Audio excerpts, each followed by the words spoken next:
Mike Tyson's time in prison was more dramatic and intense than any TV drama you've seen.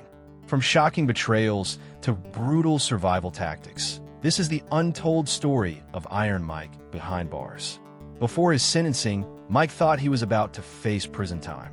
He sent $100,000 to the mother of his son, only for her to turn around and sue him for millions. Worse, a court-ordered paternity test revealed the child wasn't even his. This painful betrayal crushed Mike, but it was just the beginning.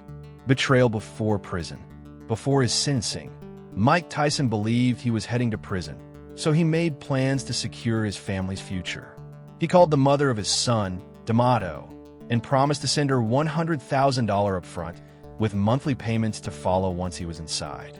But the situation took a shocking turn. As soon as she received the money, she hired a lawyer and filed a lawsuit against Mike for millions. This legal battle was just the beginning of Mike's troubles. Years later, during the case, a court-ordered paternity test revealed a devastating truth. The child was not Mike's. The news hit Mike hard, leaving him stunned and betrayed. He had believed in the relationship and taken pride in being a father. In his book, Mike wrote, "I deserve that. That's what happens when you /H___/H with Ho." The betrayal was a brutal blow, adding to the emotional strain he was already under as he faced prison time. The woman didn't just stop there. She tormented and stalked Mike for years after the test results came back. The ordeal showed Mike that even someone as strong as Iron Mike could be vulnerable to deceit and harsh lies. This painful chapter set the tone for the harsh realities he would soon face behind bars.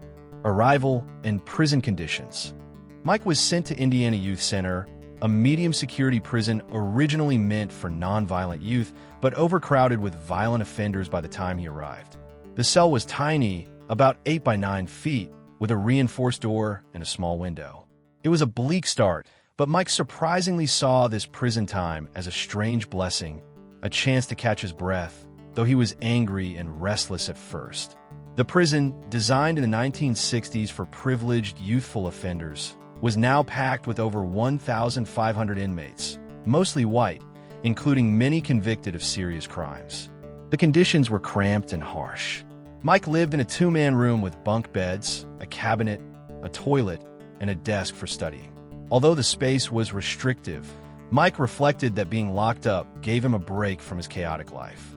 Yet, the first weeks were filled with tension as Mike waited for others to challenge him. The prison's atmosphere was violent and unpredictable. As time passed, Mike faced the reality of incarceration, adjusting to the brutal environment while struggling with anger and isolation. This strange blend of confinement and reflection marked the beginning of a harrowing journey for Iron Mike. Navigating prison threats. Mike was aggressive and ready to prove he wasn't weak. Early on, he faced harsh labels, like being called a tree jumper, a terrifying slur he didn't understand until it was explained to him. Life was brutal in prison, and Mike had to learn quickly how to survive among violent inmates, and even within the prison system itself. His first weeks were spent waiting for someone to make a move, to mistake him for weak, but he made it clear he was just as dangerous as anyone else there, if not more so. He had to let all the other inmates know not to ever go near his cell or touch his belongings. It was a constant battle of establishing respect, or more importantly, fear. One day, shortly after arriving, a man yelled at Mike, calling him a tree jumper, which Mike initially thought was a compliment, believing it meant he was a great athlete who could perform amazing feats like jumping over trees. However, he soon learned the painful truth: it was a derogatory term for a rapist. Adjusting to this harsh reality was part of Mike's survival process. Prison was filled with sociopaths facing multiple decades, people who had nothing to lose and were capable of extreme violence without hesitation. Mike quickly understood that navigating this environment required more than physical strength. It demanded mental toughness and street smarts. He had to stay alert to avoid traps, like guards or inmates setting him up with contraband or provoking violence to extend his sentence. Paranoia set in for the first few months as Mike tried to figure out who, if anyone, he could trust. These were the rules of survival in prison, and Mike had to adapt fast or risk becoming a target. But that was just the beginning of his journey inside the system. The outside controversy and unfair trial. While Mike adjusted to prison life, outside, many people questioned his verdict. Polls showed that a large number of black people and women doubted he had a fair trial. Even a juror admitted the black jurors were scared of the case. The justice system seemed deeply flawed in handling Mike's situation, stirring debate across the country. Some saw him as a victim of racial bias, believing that his trial was influenced by prejudice rather than facts. One juror revealed to a reporter that none of the black jurors in the jury pool wanted to touch Mike's case because they were scared, hinting at the intense fear and pressure surrounding the trial. This fear reflected how racially charged the situation was, impacting the fairness and impartiality that a trial should uphold. Despite the outcry and legal efforts, on March 31st, just 6 days after Mike entered jail, a judge denied his appeal bond, crushing hopes of a quick release. The denial left Mike desperate and angered, a reaction that showed in his behavior in prison later on. The controversy around the trial wasn't just public noise. It revealed the deep divisions and injustices in the legal system for high-profile black defendants like Mike Tyson. Many believe his punishment was harsher because of who he was, illustrating a troubling pattern that still sparks debates around race and justice today. Mike's behavior and consequences in prison. Mike's frustration showed in his behavior. He stopped eating solid food, got disciplined for small things like giving autographs, and often clashed with guards and inmates. One fight nearly sent him to the harshest unit, the P dorm, but advice from an inmate named Wayo helped him cool down and avoid even worse consequences. The first few weeks Mike was in jail, he was just waiting for someone to try him, to mistake him for weak. He couldn't wait to prove to those psychopaths that he was just as homicidal as they were, if not more so. He had to let all of them animals know not to ever go near his cell or touch his stuff. He was aggressive and ready to go to war. One day, shortly after he got there, Mike was walking around when one guy yelled at him, "Hey Tyson, tree jumper." Mike had no idea what he was talking about. He thought it was a compliment, that he was some great athlete who could perform amazing acts of physical prowess, even jump over trees. But then Mike asked someone what a tree jumper was. "It's a rapist," Mike was told. "You know, a guy who waits behind a tree for a little kid to walk by, then jumps out and grabs them." "Oh Christ," Mike said. While Mike was getting acclimated to prison, there was controversy on the outside. Most opinion polls found that a large number of people were questioning his verdict, even ones that polled mostly women. A vast majority of black people thought that he didn't receive a fair trial. Even one of his jurors told a reporter that none of the black jurors in the jury pool wanted to touch Mike's case because they were scared. Every day, Mike talked to Don on the phone, and he assured Mike that he was working on getting him out immediately. You can imagine how Mike felt when, on March 31st, 6 days after he went to jail, a judge denied his appeal bond. He immediately stopped eating any solid food and just drank liquids. Then he started getting write-ups. He was disciplined for giving his autograph to a couple of inmates. He became belligerent and got infractions for threatening guards and other inmates. He got into a scrap with a big, young, light-skinned black guy named Bob. They were fooling around, but then it got serious. Mike put a big knot on the top of his head. One of the other inmates, named Wayo, came over and told Mike to chill out. "You've got nothing to prove to these dudes," Wayo told Mike. "These guys are going to be here for a long time, but you're trying to go home, brother." He was right. Fortunately for Mike, when the guard came over, Bob didn't give him up. He said that he had tripped. That could have earned Mike another few months in jail. It was hard to maintain his humanity in a place like that. He saw things that he couldn't understand, one human being doing to another. He watched people get cut fighting over a cigarette. Somebody might throw some gasoline in another man's cell and try to light it up and burn him. Or somebody would grab a lady guard and throw her in the bathroom. Mike saw guards run out with half their heads sliced open with a razor, or because someone beat them with a stapler. The people doing that didn't care. They were facing 40, 50, 100 years already. They couldn't give them any more time than they already had. So, you'd be walking a tight rope messing with these borderline sociopaths. These people needed to be in hospitals more than prisons.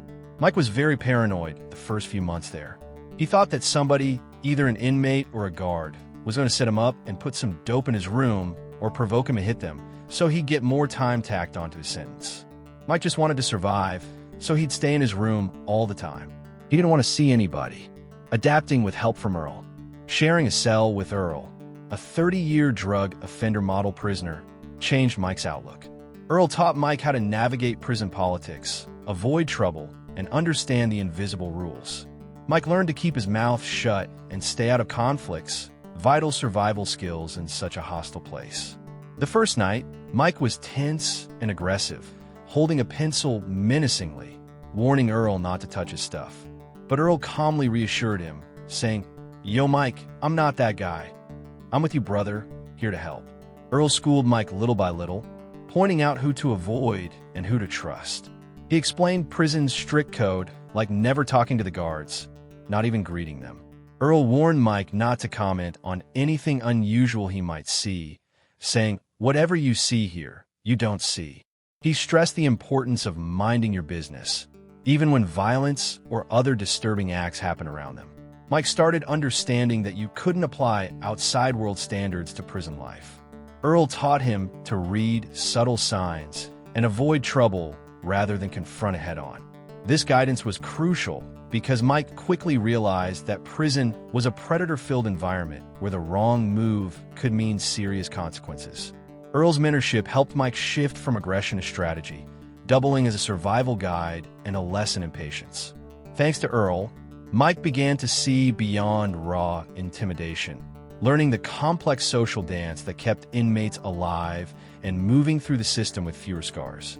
This adaptation marked a turning point in Mike's prison journey, setting the stage for how he would manage the challenges ahead. Manipulating the system with Buck's help. Buck, a lifer from Detroit, helped Mike in that process. Buck was a lifer who had been in prison for about 15 years. Mike used to get a ton of letters a day from people all over the world. One day, Buck was in Mike's room, reading through some of those letters and said, "HM, Mike, I can tell that you don't know how to read your letters properly." Mike asked, "What do you mean?" Buck explained, "You can read, but you don't know how to subliminally read. There are messages here. People don't want to hurt your feelings because you're a famous fighter and they think you have lots of money, but they're using words that you're not aware of because you haven't been to school a lot." Mike was shocked, but he listened carefully. Buck went on to explain that some letters sound like they offer help, but really these people have hidden intentions, such as wanting to elevate your status in life, your health, and well-being, which means if you need anything, they would help you out, but at a price. Mike realized this was a key to surviving and thriving, learning the unspoken language in the prison system. Mike agreed that he needed commissary money, as the food in the cafeteria was barely edible and supplies were scarce. So he teamed up with Buck, who started taking Mike's letters and writing replies to people, carefully crafting responses to keep the money flowing in. Soon, they were getting cash, jewelry, foreign currency, and more, slowly drowning in resources that would make Mike's time bearable, even profitable. This was more than just survival. It was manipulation of the system, and Mike was learning fast. Buck schooled Mike on how to move smartly, avoid traps, and gain allies by understanding the hidden rules, using influence, and playing a game many prisoners never realize exists. This partnership would prove essential in Mike's adjustment to prison life, turning a dire situation into one where he could maintain power and respect, something he was always familiar with as a boxer. Together, they navigated the complex prison world, and this savvy approach was a turning point in Mike's incarceration. Mike Tyson's time in prison was a harsh awakening, a brutal chapter filled with betrayal, survival struggles, and unexpected lessons. Behind the fame and the headlines, Mike faced realities few can imagine. He had to learn fast that the rules outside didn't apply, and that respect was earned in different, dangerous ways. From the painful deception about his son to clashes with inmates and guards, every moment tested his strength and resolve. The prison was filled with people broken and hardened by life, yet Mike found glimpses of humanity, even among the chaos. The support of fellow inmates like Earl and Buck showed how survival depended on adaptation, not just brute force. Mike realized that to come out alive, he had to be smart, cautious, and sometimes play a part in a game he never wanted to join. Though it was one of the darkest times in his life, he also found a strange kind of freedom in isolation, the chance to reflect and prepare for what came next. This story reveals the complex, raw reality of life behind bars for one of the most legendary fighters ever. And there's still so much more to the story that is yet to be told. If this journey into Mike Tyson's prison days captures your attention, stay tuned, because the next chapters promise even deeper insights and unforgettable moments.